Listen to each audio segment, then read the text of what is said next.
Boa tarde, eu sou Cláudia Bock, mais uma vez estamos aqui no nosso programa LogComex, hoje, inclusive, comemorando 4 anos de programa.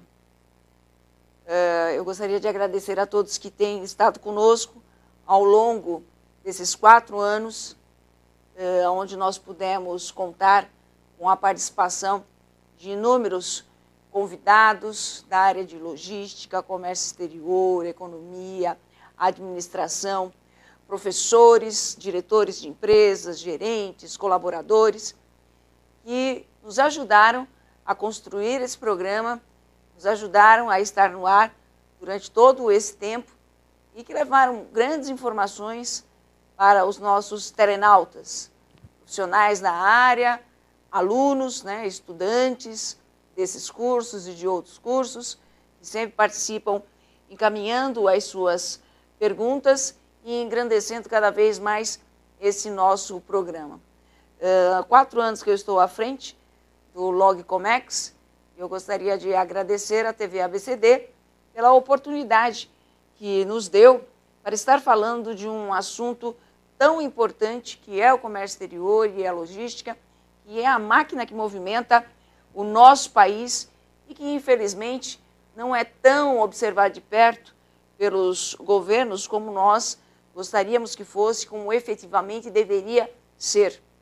E nós percebemos isso através dos percentuais de participação do Brasil no comércio internacional, com apenas 1,3% de tudo aquilo que é comercializado.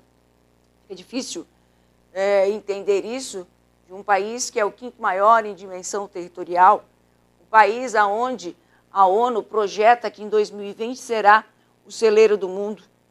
Um país que hoje, em 30 dias, estará sediando uma Copa, que teve um dia a ousadia de dizer que seria a melhor Copa da história. É uma pena que o nosso comércio exterior, que a nossa logística, seja tão abandonada a ponto de nós não termos uma infraestrutura adequada para o escoamento de tudo aquilo que nós produzimos.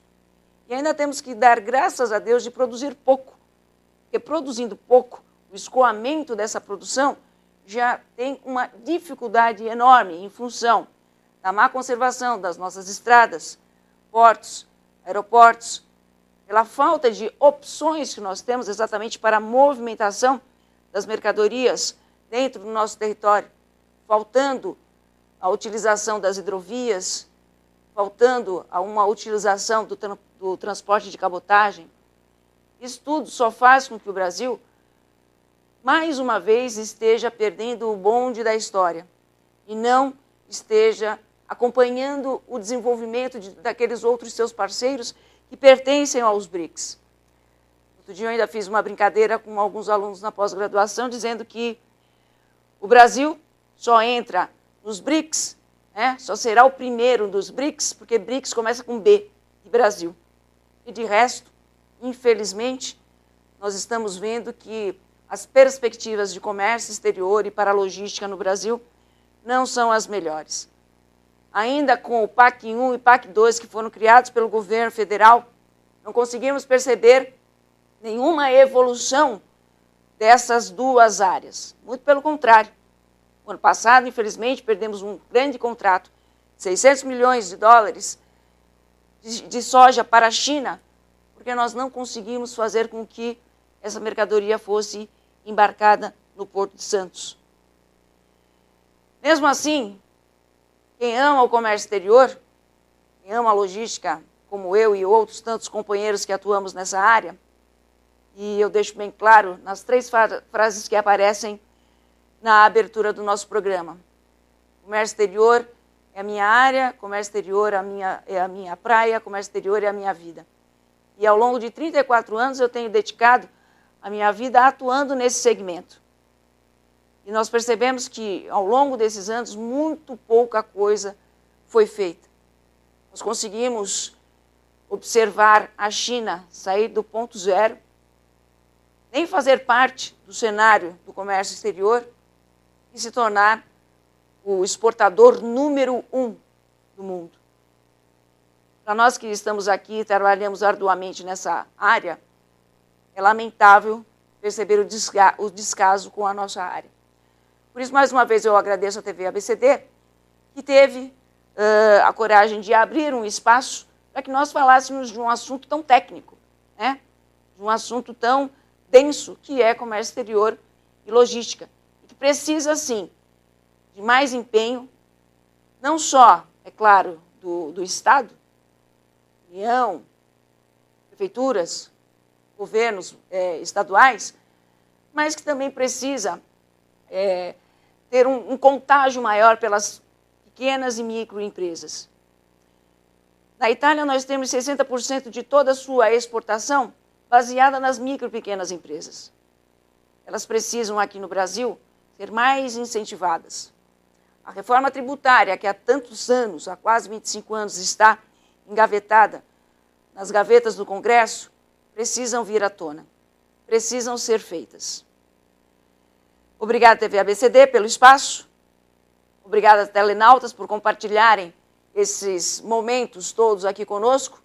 Agora, em novo dia e horário, como eu já disse na semana anterior, às quartas-feiras, das 14 às 15 horas, continuando sempre trazendo profissionais da área de comércio exterior, logística e afins, para estarmos debatendo os assuntos cotidianos e também trazendo assuntos pontuais, bem específicos das áreas que nós tanto amamos.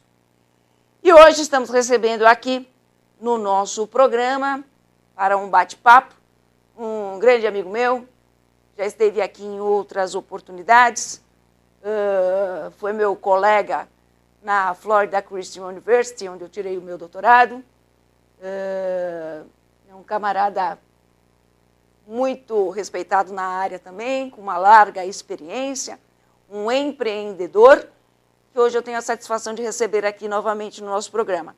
Rodrigo Aroli. Como vai, querido? Tudo bem? Tudo bem, Cláudia. Agradeço mais uma vez, né, a oportunidade e o convite. É sempre uma honra vindo de você. Você sabe disso, eu não preciso aqui, né, ficar com tanta modéstia, né?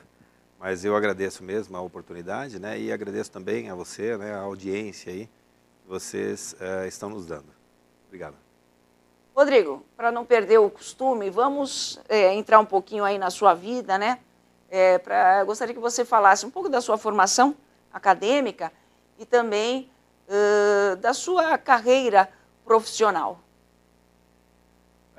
Bom, eu sou formado em administração de empresas, né, e comércio exterior. Logo depois eu segui por uma especialização, uma pós-graduação na área de negócios internacionais, e aí então um mestrado, né, pela Flórida, onde nós voltamos a nos encontrar, pela Florida Christian University, em administração e negócios. Atuante na área de comércio exterior e logística, né, porque hoje você falar de logística e comércio exterior separadamente, impossível, né? Então, já há 17 anos, bebê perto do seu tempo de experiência, né, mas a gente está aí sempre trocando, mas assim, 17 anos, atuando também em empresas nacionais e multinacionais, né, nessa área. E hoje, a gente continua aí, né, lecionando também, né, sou coordenador de cursos de pós-graduação também e graduação, e lecionamos na área também porque gostamos, amamos, e é justamente isso, né, poder multiplicar, né, poder ter essa sensibilidade de passar o caminho mais fácil e correto para as pessoas que hoje têm interesse de buscar também o seu sucesso, né, buscar o seu diferencial. Você está lecionando hoje? Aonde hoje? Hoje, nas faculdades Unip, né, coordeno cursos também e leciono na Faculdade Fainã e no Pentágono, né, aqui em Santo André. Isso, esporadicamente, também nós temos trabalhos em outras faculdades, né, em outras parcerias também como pós-graduação, pelo próprio Instituto, né, hoje administra núcleos de pós, e como a Embi Morumbi, né, entre outras faculdades, Senac. Né. Eu falei que você era um empreendedor aqui na nossa apresentação, né?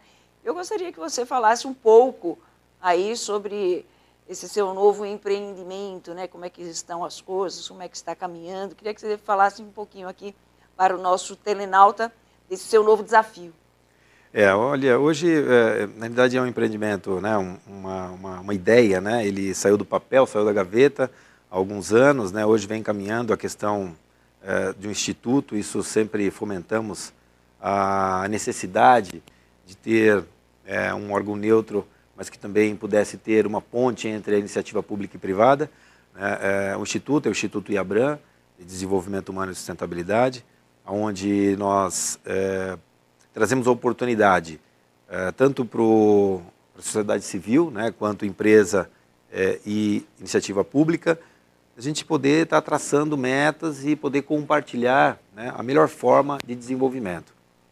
Tudo isso pautado sempre na relação humana, né? A relação humana hoje, independente de qualquer segmento, é o que hoje é o diferencial, né, para todo profissional, seja a área que hoje ele vem atuando. Então, uma oportunidade que ele precisa se dar é justamente de se conhecer e conhecer o próximo, ou seja, de criar essa relação interpessoal, né? Exatamente hoje o que nós vamos estar abordando, né? Que é o profissional da área de comércio exterior e logística, já que é a nossa praia aqui, né? Então é a profissão, o comportamento do profissional na área de comércio exterior e logística. Nós percebemos que hoje todo mundo está tirando aí o seu diploma de graduação, seja de tecnólogo, seja de bacharel, né? Mas nós estamos percebendo que ainda falta muito para que essas pessoas elas possam se integrar às corporações da maneira como elas estão querendo, né? Então, por mais que você tenha aí um grande contingente de profissionais, de estudantes se formando a cada ano, nós percebemos que ainda existe uma grande dificuldade na hora de contratá-las, né? E está ficando cada vez mais rígido, inclusive, esse processo seletivo, já com uma série de etapas a serem cumpridas e tal. Então, nós vamos conversar um pouquinho sobre isso, sobre a necessidade atual de você ter algo a mais, desenvolver algo a mais para se destacar profissionalmente. Nós começaremos a tratar desse assunto logo após o nosso intervalo. Fiquem conosco, mandem as suas perguntas. Voltamos já.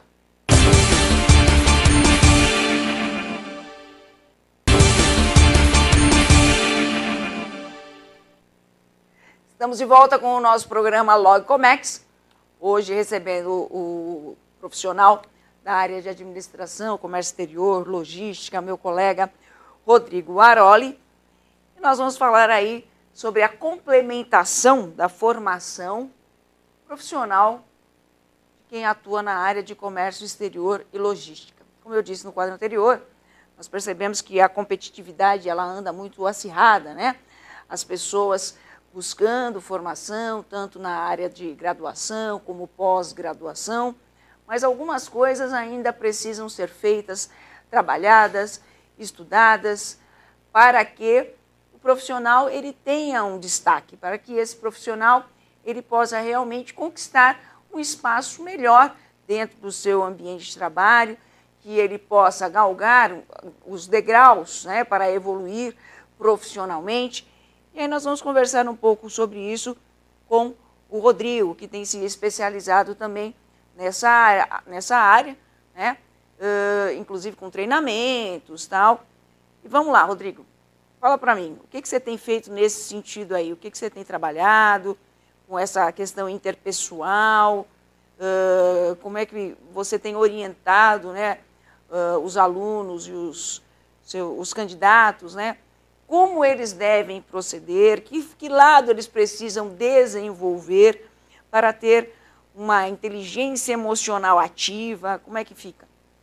Olha, Cláudia, hoje eu venho atuando bastante, né, nas universidades e também nas especializações, aí, né, isso na graduação e na pós-graduação, quanto isso relacionado aos cursos, né, logística, comércio exterior, administração, até mesmo cursos específicos, né, na área de relacionamento interpessoal. Como eu te comentei, e comentei aqui para os internautas, trabalhei alguns anos em algumas multinacionais, uma alemã, uma americana, e nós víamos a questão do diferencial do profissional quanto à relação que ele tinha com o outro, né, com o grupo, o desenvolvimento, né, a alavancagem que ele conseguia dar em trabalho em conjunto, né, trabalho com um grupo, alguns se destacavam como líderes, né? Nem todos se destacavam como líderes, mas por quê? É um segmento que muitas vezes é a questão da prática no segmento é que vai fazer o diferencial. Então, eu pude aprender já isso há uns 15 anos atrás, onde o relacionamento interpessoal é fundamental em qualquer segmento, né? Principalmente em segmentos tão práticos como, né, o que nós vivemos na área de logística, comércio exterior, mas esse profissional ele precisa ter uma noção desse ambiente e como se portar nesse ambiente. Na maioria das vezes, hoje, se nós trouxermos aí uma estatística, né, isso geral, não vou nem ampliar a nível nacional, mas localmente, isso é o que a gente sente, né, no dia a dia com os nossos alunos, né, na interação aí com os nossos empreendimentos e tal, nós vimos que ele hoje tem dificuldade até dentro da própria casa, né, na relação individual familiar. Então, uma coisa, os pilares vão puxando, um vai puxando o outro, né? Essa relação, muitas vezes, vai se estender para o social, né? Do social, ele pode interferir, né, no profissional e, consequentemente, também no financeiro. Então, nós vemos que a relação, né, do indivíduo, dele primeiro se conhecer e se dar a oportunidade de se conhecer, se faz não só no dia a dia, na questão prática, se faz muitas vezes em reflexões, né, em cursos como o que a gente vem desempenhando e desenvolvendo para a expansão, isso em diversas áreas, né, tanto na área pública quanto privada. Eu digo isso num geral, né, o ser humano em geral, com a loucura do dia a dia, com a correria, com a pressão, né, que nós vivemos hoje no dia a dia em qualquer segmento hoje. Essa pessoa, muitas vezes, ele acaba não estando preparado emocionalmente para suportar e lidar com essas práticas, né? E nós temos observado esse isolamento e essa falta de preparo, principalmente aí nesses últimos anos, onde a interação homem-máquina, né, cresceu, né, muito. Hoje as pessoas elas falam muito pelo Facebook, pelo WhatsApp, por mensagem, né? Quer dizer, falar é um modo de dizer. Com, né, linguagens específicas, né? Falar é um modo de dizer, né? Porque conversam ali através de palavras digitadas, né? Que se diz de conversa, se chama de conversa, né? Na minha época, conversar era isso. O que nós estamos fazendo agora. Justo. Agora não, agora o pessoal bate papo, né, com os dedinhos, eu costumo dizer, bate papo com os dedinhos. E o que acontece? As pessoas elas vão se isolando. Elas até conseguem, numa linguagem muito individualizada, né, entre grupos até muito singular, se comunicar.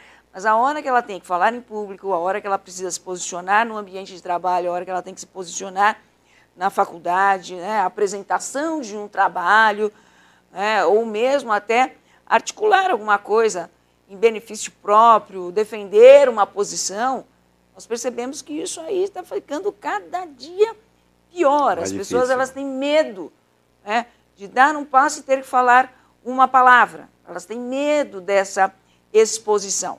E nós sabemos muito bem que quem tem medo de se expor acaba chegando a lugar nenhum. Fica para trás, né? O mercado cada vez mais competitivo, como a gente comentou, a pressão cada vez maior, oportunidades que aparecem, eu vejo, você comentou muito bem, né, quanto à questão da infraestrutura, a questão da abertura dessas portas, né, para que pudéssemos ter maior flexibilidade em divulgar, em trazer também produtos, em comercializar de uma forma mais agradável, né, como deveria. Eu vejo também um outro entrave que é justamente esse, né, a questão comunicação, a questão de vender o seu peixe, na realidade. Então, muitas vezes a gente, nas análises, nos atendimentos que nós temos também, individualizado e também através dos cursos e das ferramentas que disponibilizamos, é que esse profissional ele tem um receio de falar muitas vezes até na própria sala de aula. É um ambiente onde é um ambiente agradável, semestralmente, anualmente, ele está ali com colegas, com amigos, né? Então você vê a dificuldade ele sente uma dificuldade tão grande que já presenciei casos de alunos deixarem o curso, porque precisam apresentar um trabalho de conclusão. Então isso fica preocupante. Eu, como educador, né, creio que na sua análise também, né, Cláudia, nós como educadores ficamos muito preocupados quanto a essa questão. Você comentou muito bem quanto à questão da tecnologia. Eu vejo que a tecnologia ela está aí disposta, né, e disponível para todo mundo, mas eu preciso trabalhar com a tecnologia ao meu favor, e não para ela, né? Eu preciso trabalhar para alavancar, para que eu possa crescer, desenvolver. Hoje a informação chega até nós através do celular, através do e-mail. Se eu não quero ler ou se eu não tenho tempo, deleto. Eu costumo dizer muito bem isso. Levante a mão numa sala de aula quem aqui vive notícias do dia a dia, do seu segmento, daquilo que você está direcionando o seu estudo, né, para seguir uma carreira, dia a dia. Você tem uma sala de 60, 70, 80, 2, 3, 4. Uma vez por semana, uma vez por mês, uma vez por ano. Então você vê que aquela proporção não aumenta, né? Então é essencial, né, com que nós nos comuniquemos de uma forma adequada, com que nós convivamos com o próximo de uma forma adequada. Muitas vezes isso começa dentro de casa, né? O que a gente acha de curioso também é que o Brasil hoje é um dos países, está entre os 3 países mais conectados, né, na internet. Sim. E é isso mesmo que você falou, né? Aí você chega na sala de aula e você pergunta, e aí, vocês acompanharam tal coisa que é da sua área? Não. Ah, vocês viram a notícia que saiu? Não. Então, mas a semana passada a soja não embarcou? Não.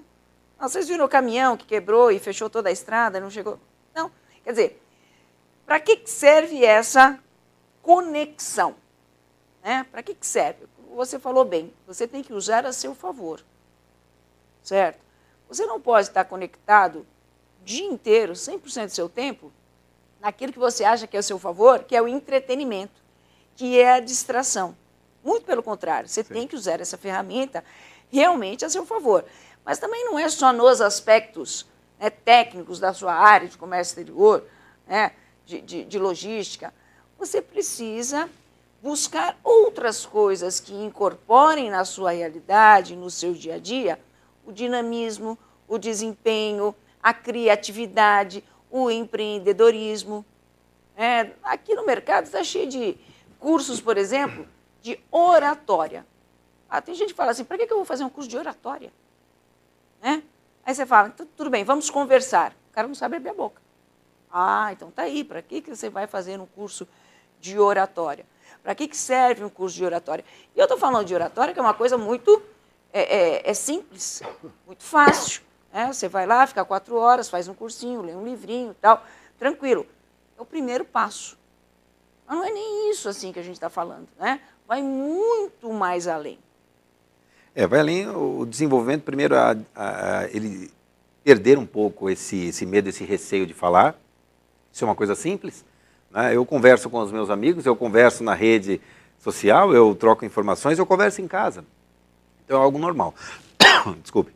É algo normal. Então, primeiramente, preciso encarar isso como uma coisa normal. Segundo, se eu não leio, se eu não estou por dentro de informações, qual é o meu conteúdo? Né? Qual a linguagem adequada a utilizar no momento empresarial, no momento social, no momento cultural, né? No momento, seja ele familiar? Então, é necessário que eu tenha conhecimento. Se eu tenho conhecimento do assunto que eu estou abordando, eu não tenho receio de falar. Né? Para 10, para 5, para 1000 pessoas, é lógico que nós mesmos, professores, e entramos em sala de aula ou entramos para uma palestra, para um curso aberto, para falar em público para uma multidão, para pessoas que nós não conhecemos, é lógico, sempre dá aquele friozinho na barriga. Sim. Mas eu costumo dizer, esse friozinho é essencial, né, para que nos dê alavancagem, para que nos dê mais potencial ali para abordar sobre um assunto. Eu costumo dizer que se eu perder esse friozinho, eu acho que parou de ter sentido. Sim. Aquilo que a gente vem fazendo. É como o artista, né? Vai subir ao palco, se ele não tiver aquela expectativa, né, o friozinho na barriga, né? Porque perdeu a vontade do que estava fazendo, ou está tão seguro de si que para as pessoas já não está fazendo muita diferença. Né? E muitas vezes esse tipo de profissional se mostra até superficial, né, Cláudia? Porque ele... É arrogante. Tá? A relação interpessoal, né, esse network, essa chegada mais próximo, isso é fundamental. Né? Ter esse marketing de relacionamento, né? Para você ter uma ideia, né, Donald Trump disse que se hoje ele falisse, né, todas as empresas dele, né, viessem a zerar, ele retomaria, né, empreendendo, é um empreendedor nato, voltaria a empreender, mas sim no marketing de relacionamento. Que hoje é o que manda. Né? Eu preciso ter esse tete-a-tete. é como nós comentamos, a ferramenta está aí disponível, mas eu preciso saber usá-la. Senão eu vou estar, muitas vezes, desperdiçando meu tempo, né? Desperdiçando o tempo do outro também, por algumas informações muitas vezes não tão necessárias assim, né? Então nós precisamos compartilhar aquilo que nos é melhor passado e aquilo que é de maior benefício a todos. Eu vejo que esse é o melhor caminho, né? Em qualquer segmento. Mas precisamos saber do que estamos falando. Precisamos fazer um rápido intervalo, voltamos já, continue mandando as suas perguntas. Até logo.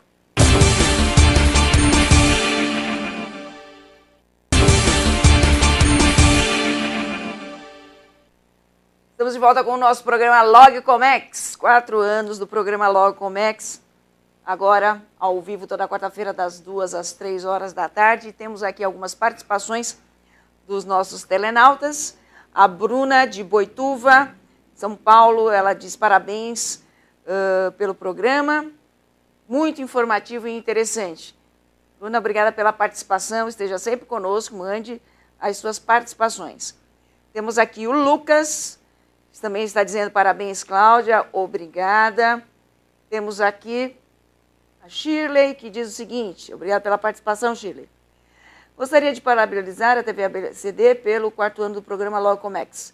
Programa esse que tem ajudado muito a nós, estudantes de logística, a tirar algumas dúvidas a respeito da área.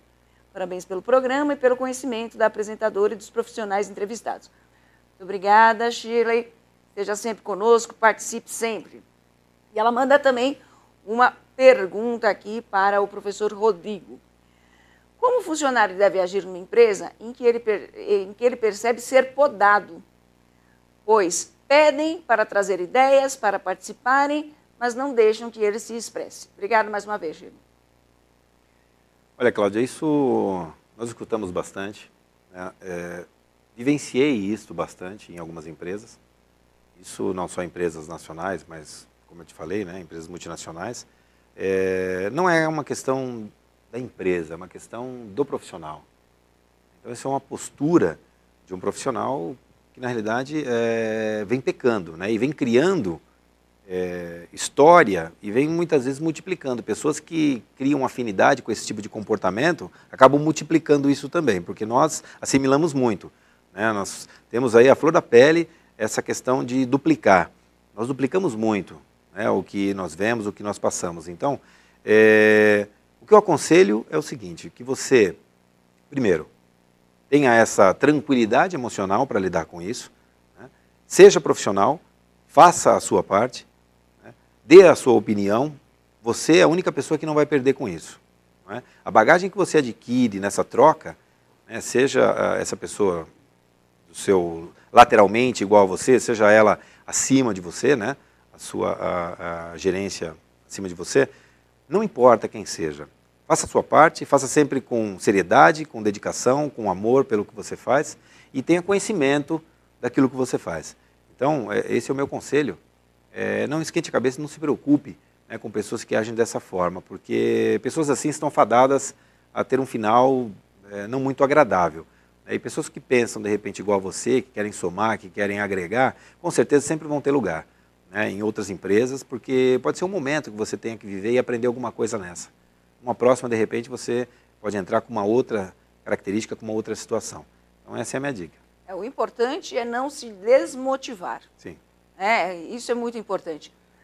Quando nós lecionamos matérias a respeito de empreendedorismo nas faculdades, muita gente pensa assim, empreendedorismo é uma coisa que é para eu abrir o meu negócio, montar lá o meu escritório, montar a minha empresa e tal.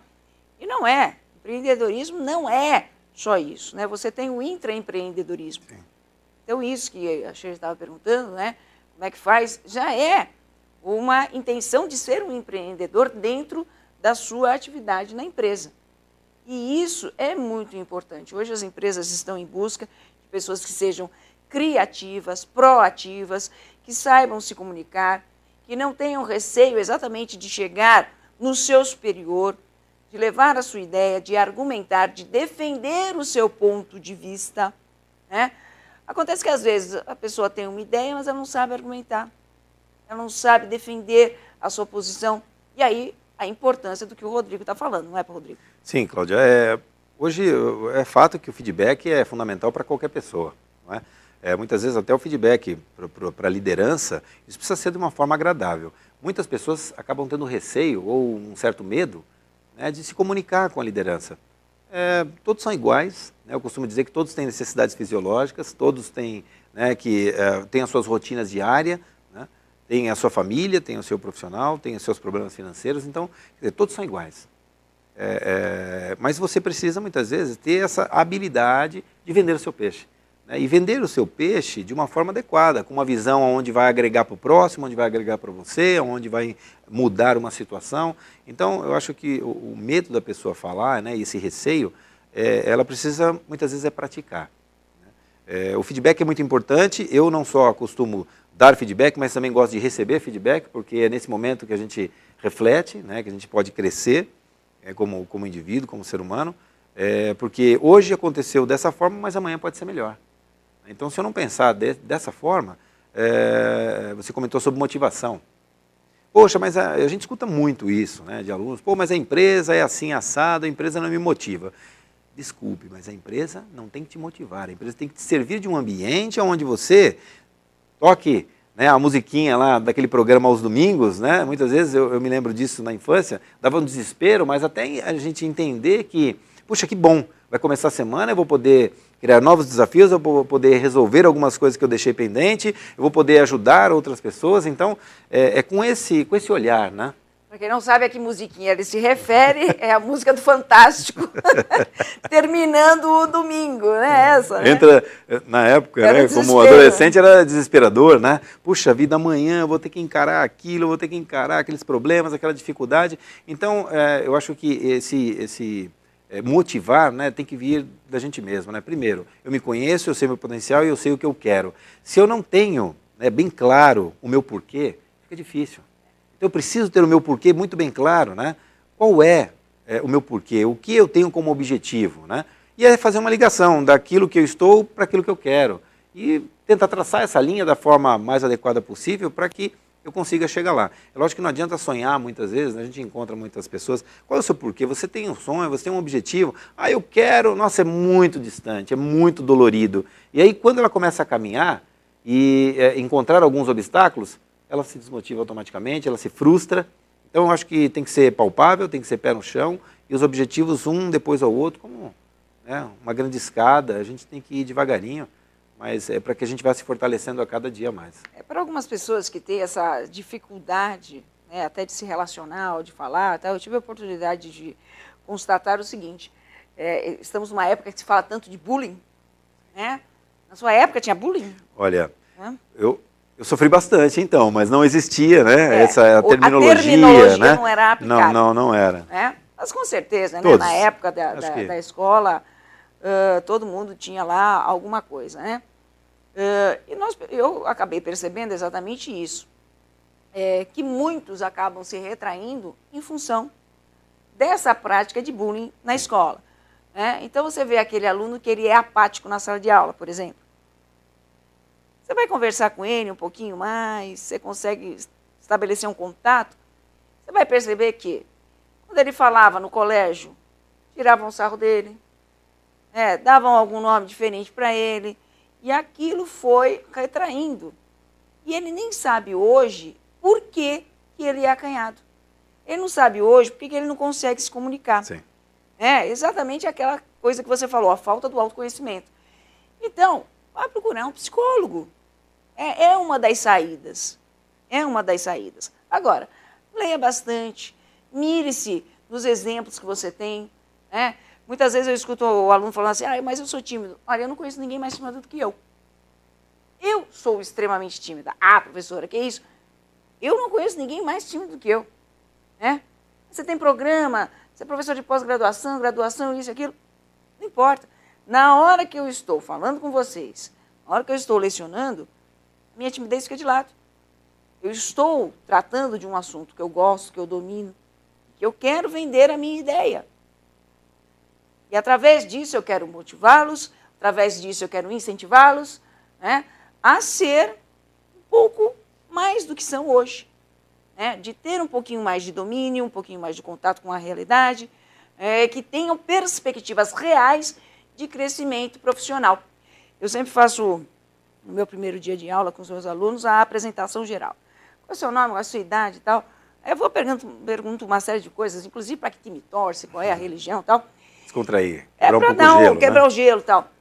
E esse semestre eu estava fazendo a mesma coisa, de repente eu percebi que estava chegando na vez de uma menina, ela levantou, ela saiu.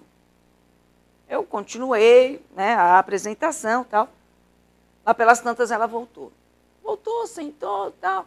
Eu continuei com o resto da classe, daqui a pouco ela levantou, veio do meu lado e falou assim, professor, olha, eu não quero sair da aula não, a senhora me desculpa, eu fui até o toalete, tudo.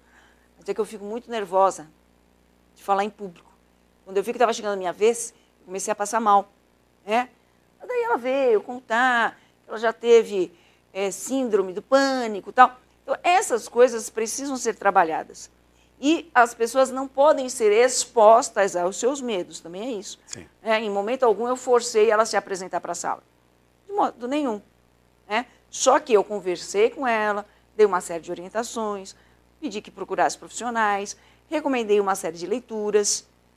E eu percebi, inclusive, que com isso, o que aconteceu? O trabalho em grupo, que hoje ela desenvolve, ela já é uma das lideranças. Então, é interessante você ver que alguns aconselhamentos, né, acabam gerando efeito. Então, as pessoas também têm que estar dispostas a ouvir. Sim, com certeza. Bom, eu me recordo, e eu sempre comento isso, né? Eu já dizia, meu pai, né, que escutava isso, seus pais, né? Nós nascemos com 2 ouvidos e uma boca, né? Justamente, né, um ditado, pô, antigo, mas uma coisa tão simples. Então, mas uma coisa tão simples que justamente funciona. Para que você comentou sobre a questão de falar, eu preciso ler mais, eu preciso estar mais por dentro. Temos 2 olhos para isso do também. assunto, né? Então, justamente, eu preciso ler, eu preciso me dedicar. Agora, escutar é fundamental. No momento certo, porque enquanto você escuta, você está aprendendo também, né? Você está trabalhando a programação neurolinguística, né, na sua cabeça, e a gente vai aprendendo também. Você comentou sobre a questão da pessoa estar totalmente travada, né?